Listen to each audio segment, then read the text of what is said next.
Salam sehat Bapak Ibu, Saudara-saudari yang dikasihi Tuhan. Hari ini kita berjumpa lagi Kamis 5 Mei 2022. Tentunya kita akan senantiasa hidup di dalam kasih Tuhan, dan kita akan disapa oleh firman Tuhan saat ini. Kasih karunia dan damai sejahtera dari Allah Bapa dan dari anaknya Tuhan Yesus Kristus menyertaimu sekalian. Amin. Firman Tuhan bagi kita tertulis dalam Yesaya 53 ayat 3, dikatakan demikian.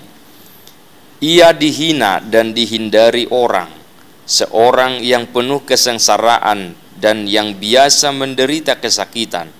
Ia sangat dihina sehingga orang menutup mukanya terhadap dia, dan bagi kita pun dia tidak masuk hitungan. Demikian firman Tuhan. Allah sungguh mengasihi umatnya yang menderita karena dosa, sehingga Allah sendiri berinisiatif untuk menyelamatkan dengan mengutus Yesus Kristus. Oleh karena itu Bapak Ibu Saudara-saudari, engkau, saya diselamatkan bukan karena kebaikanku atau kehebatan kita, tapi murni adalah karena kasih karunia atau anugerah Allah semata. Sungguh Tuhan itu baik sekali. Allah mengutus Yesus ke dunia menanggung beban dosa manusia untuk menjadi pendamaian Allah, sehingga dia mati demi keselamatan manusia berdosa, demi kehormatan manusia. Dia mengasihi orang yang menganiayanya. Sungguh Yesus rela berkorban bagi manusia dan dunia. Hal ini tentu kita bisa lihat di dalam nas ini telah dinubuatkan jauh sebelumnya melalui Nabi Yesaya, bahwa melalui jalan salib, jalan penderitaan, kesengsaraan yang amat mengerikan, bahkan diperlakukan dengan hina, diludahi, dihukum dengan cara yang brutal tanpa ada kesalahan, bahkan hingga orang pun memandangnya hina, rendah, dan jijik. Namun Yesus tidak melawan sedikit pun. Dia bagaikan domba yang digiring ke tempat penjagalan atau tempat pemotongan. Dunia menganggap mengalah itu sebagai kebodohan. Dunia menganggap diam sebagai ketakutan. Membalas kejahatan dengan memberkati sesuatu yang mustahil. Mengasihi musuh adalah kebodohan. Namun meski dunia menganggap itu kebodohan, bahkan menjijikkan, namun itulah bentuk ketaatan yang paling sempurna yang pernah ada. Yesus berkorban menanggung dosa, kesalahan manusia demi keselamatan dan pendamaian dunia melalui ketaatannya kepada Bapa. Dan lihatlah, pada akhirnya Yesus pun dimuliakan setinggi-tingginya. Dia menjadi Tuhan dari segala Tuhan, Raja di atas segala raja. Dunia menyaksikan hal itu tercengang, tak bisa berkata-kata. Itulah yang dinubuatkan dalam Yesaya 53 ini. Dia merelakan dirinya menanggung penderitaan yang semestinya harus kita jalani. Di ayat 4 dikatakan, tetapi sesungguhnya penyakit kitalah yang ditanggungnya, dan kesengsaraan kita yang dipikulnya. Dan di dalam ayat 5 kembali meneguhkan apa yang dijalani oleh hamba Allah ini. Dikatakan, tetapi dia tertikam oleh karena pemberontakan kita, dia diremukkan oleh karena kejahatan kita. Ganjaran yang mendatangkan keselamatan bagi kita ditimpakannya kepadanya, dan oleh bilur-bilurnya kita menjadi sembuh. Sebuah pengorbanan yang luar biasa. Ada banyak orang yang merasa jijik, menghindar, bahkan menolak Yesus. Namun berbahagialah engkau yang mengaku percaya kepadanya, sebab Allah sungguh berkenan kepadanya. Amin.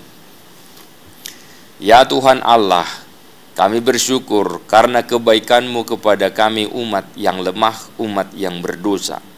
Engkau mengutus Tuhan Yesus Kristus menjadi pendamaian antara kami dengan Allah, sehingga kami beroleh keselamatan dan kami beroleh pengampunan. Kami akan senantiasa hidup di dalam sukacita karena Tuhan, sebab keselamatan itu adalah berasal dari Tuhan, dan itu adalah inisiatif Allah sendiri. maka syukur itulah yang patut kami ungkapkan dan memuliakan Engkau atas segala kebaikan-Mu. Maka hari ini juga di dalam melanjutkan aktivitas kami, biarlah digerakkan oleh rasa syukur itu, dan apapun yang akan kami kerjakan, biarlah menjadi hormat dan kemuliaan bagi nama-Mu. Sembuhkan yang sakit dan kuatkan yang lemah, serta berikanlah rezeki bagi kami semua, dan biarlah kami bersorak-sorai untuk menikmati kehidupan yang Tuhan berikan kepada kami. Dalam nama Yesus kami berdoa dan mengucap syukur. Amin. Anugerah Tuhan kita Yesus Kristus dan kasih setia Allah Bapa dan persekutuan Roh Kudus menyertai-mu sekalian. Amin. Selamat beraktivitas Bapak Ibu Saudara-saudara. Tuhan memberkati.